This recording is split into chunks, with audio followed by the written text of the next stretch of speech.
What is going on? Welcome back to Jiu-Jitsu Outlet. I'm sitting down with my brother, one of my training partners. We just threw down. Mr. James Johnson. What is up, James? Not too much. Glad to be here. James here, blue belt in Jiu-Jitsu, trains with us at Glory MMA. You train at Branson. I do. We train in Mountain Grove. Right. But we just got done kicking each other's asses best as we could. And, dude, glad to have you on the show. I'm glad to be here. Thank you. I wanted to start off with asking you the question that we start every single show with, which is just, how has Jiu-Jitsu helped your mental health since you started training? Oh, man.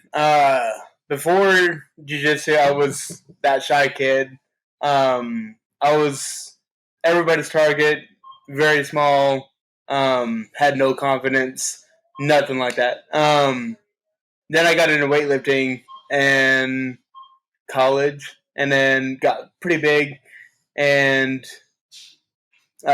still lacked that discipline. Right. So I knew I needed something, and Marshall Camp, he's like, why aren't you in here? And for about 2 years, I contemplated, I'm like, oh, I'll do it. And just dove in. That's and awesome, man. It's just giving me that confidence, that assurance that, like, if anything goes down negatively, I have the upper hand. Right. In most cases, anyways. And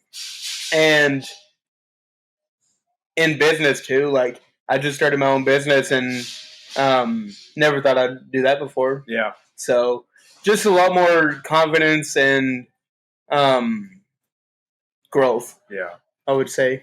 Yeah, that makes a lot of sense. Like, it's crazy, like, when you start to simulate combat with other people and you're regularly starting to, like, get into those altercations on the mats, it somehow makes you more confident everywhere else. I think it's almost like a conditioning effect or something like that. It's like if you do something that difficult constantly, it's like an unconscious sort of confidence that begins to develop.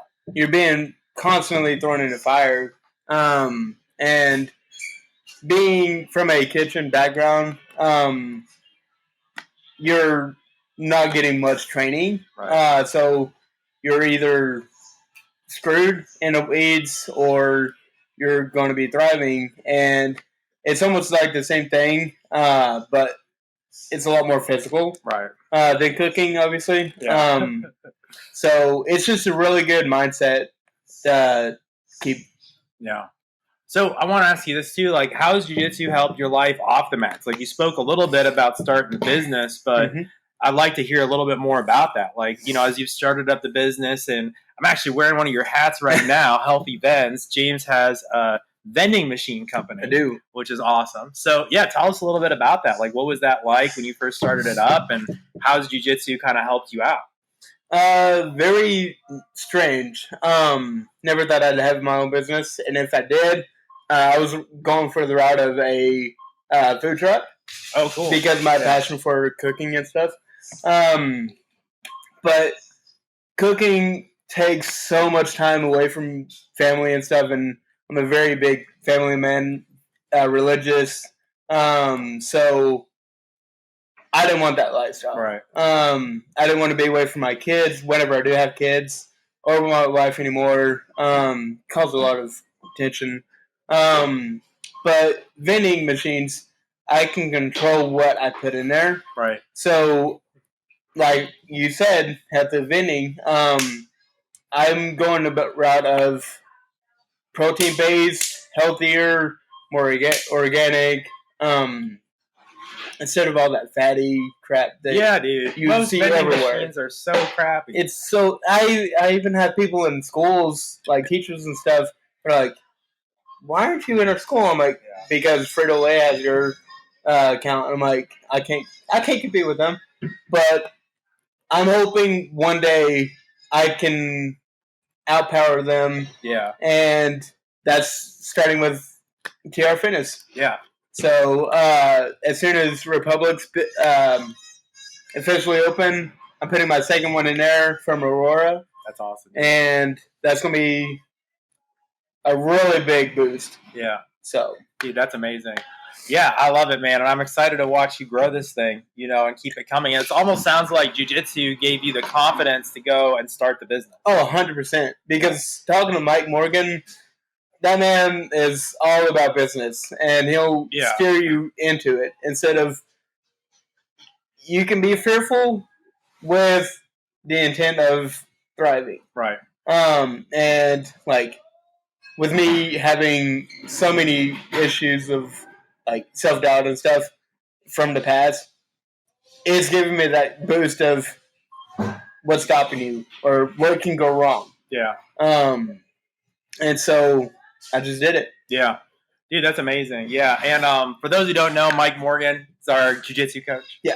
And that's amazing. It's almost like you got around jiu-jitsu. You started changing your life. You got around these more positive people. Mm-hmm. And then you started this business as a result of that. You know, like it gave you this access into a network, basically, that you wouldn't have otherwise. Right. Yeah, I had no access to that whatsoever. Yeah. It's like jiu-jitsu is almost like a fraternity or something like that.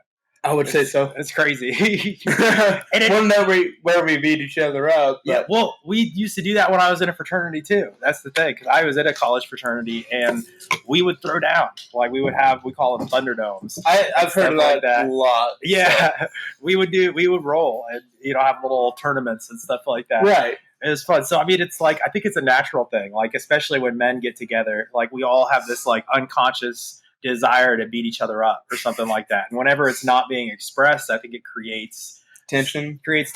Yeah, because I think men, we're supposed to be training for something. We're supposed to be like on a mission. I definitely agree. Or something. I definitely agree. Yeah. It's so powerful, man. And when we actually are doing that, it's really powerful. I think that's why so many people are kind of unconsciously or consciously drawn to martial arts because they need that tribe. Right. And I feel like everybody, like a broken record, but when you train in a disciplinary sport, you don't have that urge to fight. Right. Like, I don't want to go out and fight, but if I have to, I'm not as timid. Right. And that's another thing. Like, before, I was so timid of like any altercation, and now like I have that confidence of I can hold myself and my family if something goes down. Yeah. So exactly, it's like it gives you that sort of unconscious confidence, right? Of sorts. Man, that's powerful. So I wanted to ask you about something else. We were talking about this a bit on Facebook before we had this interview. Yeah. But you mentioned recently that you realized that you were on the autism spectrum. Yes. And I wanted to ask you a little bit about that because I'm on the autism spectrum too, for people who are new to the show. And I just wanted to talk a little bit more about that. Like, what made you realize that you were autistic, and how has that revelation changed your life? What does that mean for you? I think it's given me clarity. Yeah. Because like I've always had Tourette's syndrome, and we were talking about this right before the podcast. Yeah. Like Tourette's and stimming is like brother and sister almost. Yeah, it's the same thing. So like I've always had that, and I've had really big like learning disabilities and stuff from birth. So I guess all of that combined, and my wife, she works at the school district as a paraprofessional, so works with the special needs kids, and she's like, you are definitely on a spectrum, which I feel like everybody is, in one shape or another, but I feel like it's not a disability. Right. It's like a superpower. Yeah. Like, because I can super focus on, or hyper focus on, like, details, or something that I'm very passionate about, like the business. I want to see people get healthy because I got healthy. I was 285 pounds 2 years ago. Really? Yeah. Dude, that's crazy. I didn't know Yeah, that. I was 285. Dude, that's crazy, bro. I didn't know you were 285. Oh, yeah. Dude, that's nuts. that's why whenever That's nuts. whenever I got to the Fight Club today, me and Marshall and Nate, we were talking. They're like, "Yeah, you're a different man." That's crazy, dude. I didn't know you're 285. That's nuts, bro. I lost officially 75, 80 pounds in span of a year. That's crazy.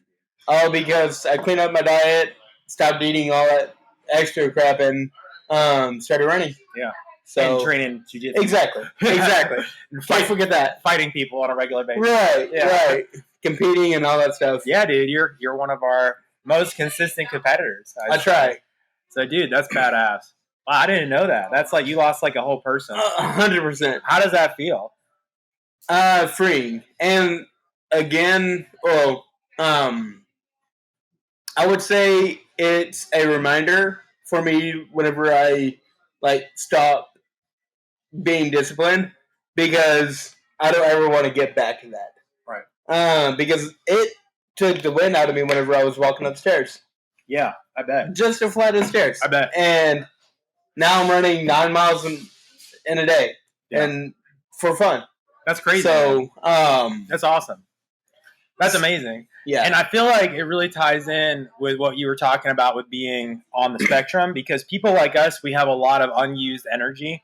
And oh my God. And if you notice, a lot of autistic people end up really overweight. Like if they don't have an outlet, autistic people especially get very overweight.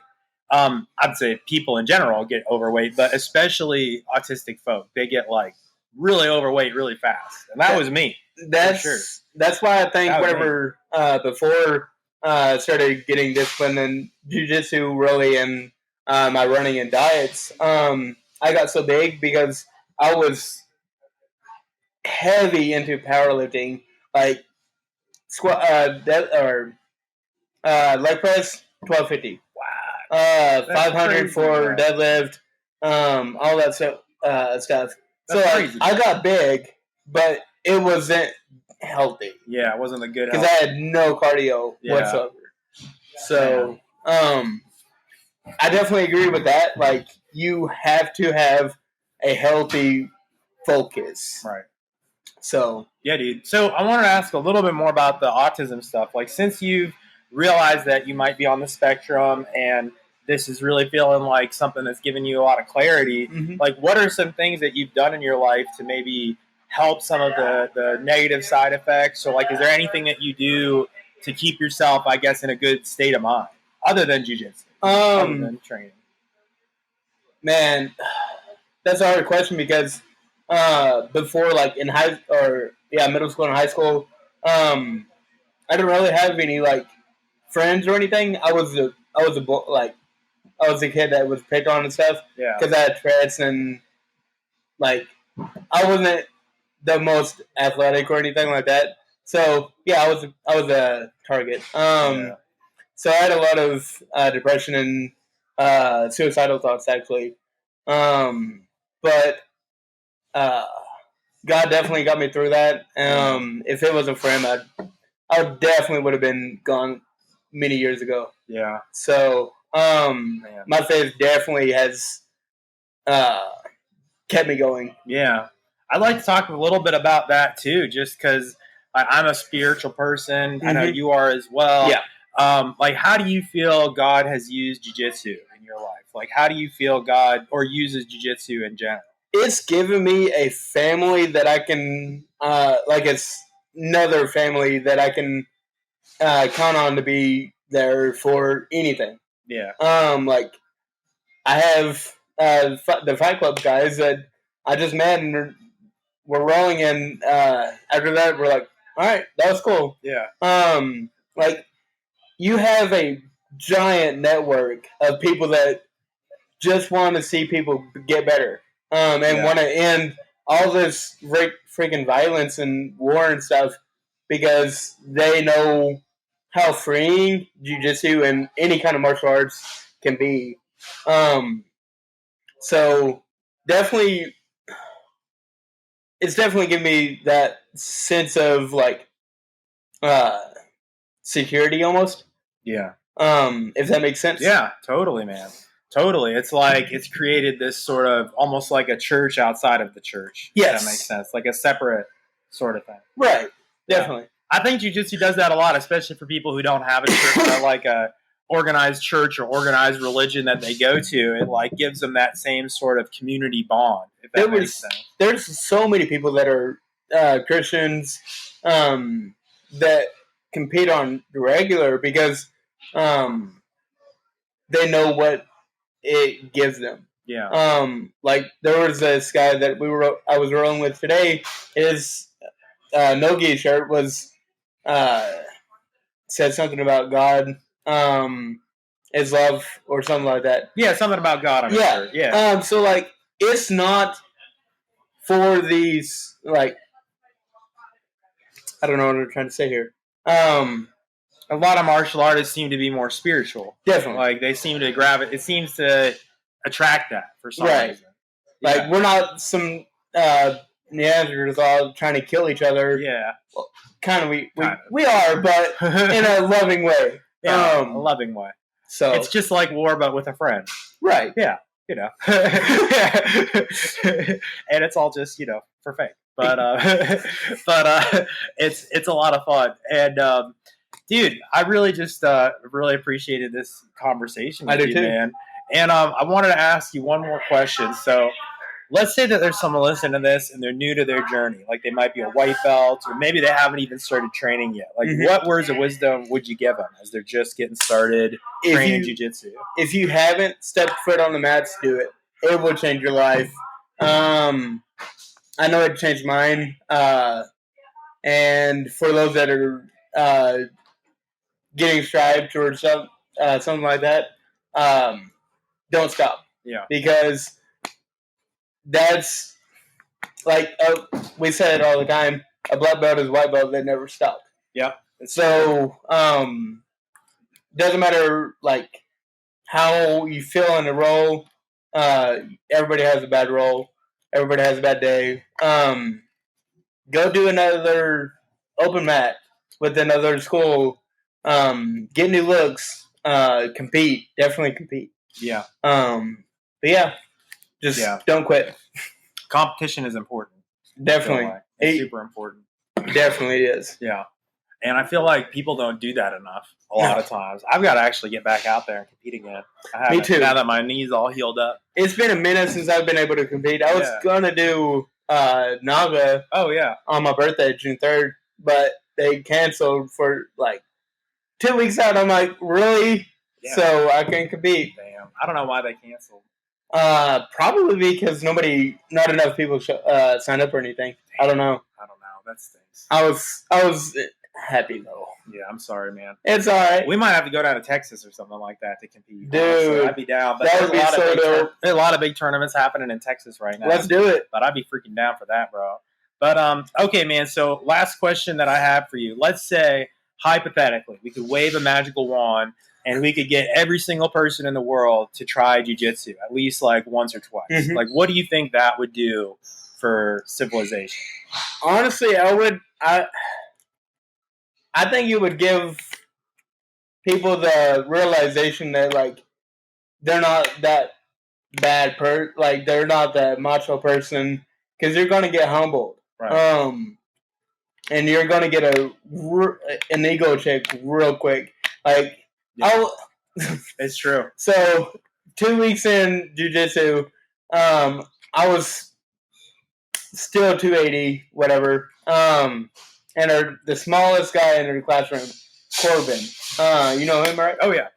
He's a beast. Friggin' gets knee on, both knees on my ribs, grabs my head, grabs my legs, and just pries me like a friggin' crowbar, right.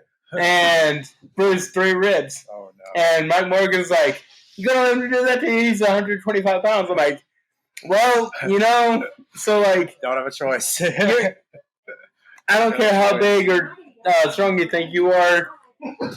It doesn't matter. Size does not matter. That's true. You're going to get humbled. I feel like, man, if we could give every single person in the world that ego check, we could end a lot of violence. We could end a lot of issues. 100% agree. Man, We just need Corbin. If you're listening, we just need you to come in neon belly every single Oh my God. in the world. Not on me though. It's true. It's funny, but like really what we're saying, if you think about it, is that if every single person in the world could get their sternum crushed by another person's knee, it's so brutal. It would help. It would help humanity. I agree. 100% agreed. Everyone just needs an attitude adjustment. I think no, it's true, bro. Everyone really does need an attitude adjustment. Like a lot of people do. Especially these new kids, like that don't have the discipline. Yeah, that's true. Because of all that society bullcrap. It's true. It's true. Man, I saw it today just at this open mat. Like there were a bunch of those kids running around. That was freaking dope. It was really cool. There were a ton of kids hanging out of the open mat. Like it was just as many kids there as the adults. I'd say more. Yeah, there were more kids there today than the adults, which was really cool. It is Father's Day, so I bet a lot of dads brought their kids to bring your kid to Jiu-Jitsu Day.